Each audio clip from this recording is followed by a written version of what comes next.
Kanya-kanya na napakulo ang mga kumakandidato sa pagsisimula ng campaign period sa barangay at SK elections. Sa Baguio, may nag-B Spider-Man pa.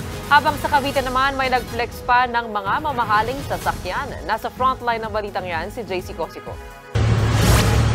Hindi lang pangkarera, pangkampanya pa. Agaw eksena ka mga sports car na ito sa Cavite sa unang araw ng campaign period para sa barangay at SK elections. Ang mga ito lang naman ang ginamit sa pangangampanya ng isang kumakandidatong kapitan. Sa bumper ng mga sports car idinikit ang mga campaign tarpaulin. Sabi ng COMELEC, wala namang iligal kung pagmamayari talaga ng kandidato ang mga naturang sports car. Pero kung yung mga pinalikan niya, bakit sa buhay niya, hindi naman namin mapipilihan kung gusto niya, ipangalandakan lahat siya. Kung yan na rin time niya, nilis niya yan, dahil ngayon siya nag-list, kinakailangan ma-report siya sa kanyang source kung magkano ang kanyang list siya. Kasi otherwise, pinakita niya yun, therefore, sisingilin namin siya doon kung paano niya nagkaroon ka ng mga ganyan. Sa Baguio City naman, tumatakbong kagawad si Spider-Man. Yan ang paandar niya habang namimigay na flyers at naga-house to house sa mga botante. Inulan naman ang unang araw ng kampanya sa Barangay Bagong Silangan sa Quezon City. Kabilang ito sa mga inilagay ng COMELEC sa orange category dahil sa matinding tunggalian sa politika. Ang supporter na ito, nagbitbit pa ng malaking speaker habang nag-iikot. Umalingaw-ngaw din ang iba't ibang campaign jingle ng mga kandidato.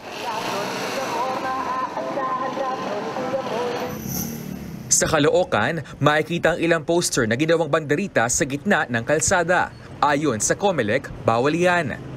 Amin pong tatanggalin yung mga nasa public places na kinakabit po ninyo. At the same time, kakasuhan po namin kayo sa maling mga pagkakabit ng mga posters na yan. Alinsunod sa rules ng COMELEC, 2 by 3 feet lang ang sukat ng poster na pwedeng ilagay sa designated areas gaya ng mga plaza, palengke at barangay centers. Hindi pwedeng magdikit ng poster sa mga puno o halaman sa pampublikong lugar. Hindi po kailangan ng karangyaan sa kampanya.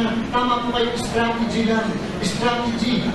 Hindi po sa pinag-uusapan kung gaano kalaki ang tarpaulin mo o campaign materials. Ang pinag-uusapan dito, ikaw ba ay tapat na maglilingkod sa mga kababayan mo sa barangay? Magtatagal ang campaign period hanggang October 28, 2 araw bago ang mismong botohan sa October 30. Nagbabalita mula sa Frontline, JC Cosico, News 5. Mga kapatid, Gretchen Hopo, huwag maging huli at maging una sa lahat ng balitaan. Maging maalam at may pakialam sa mga napapanahong issue at balita sa bansa. Mag-subscribe at mag-follow sa News 5 social media pages.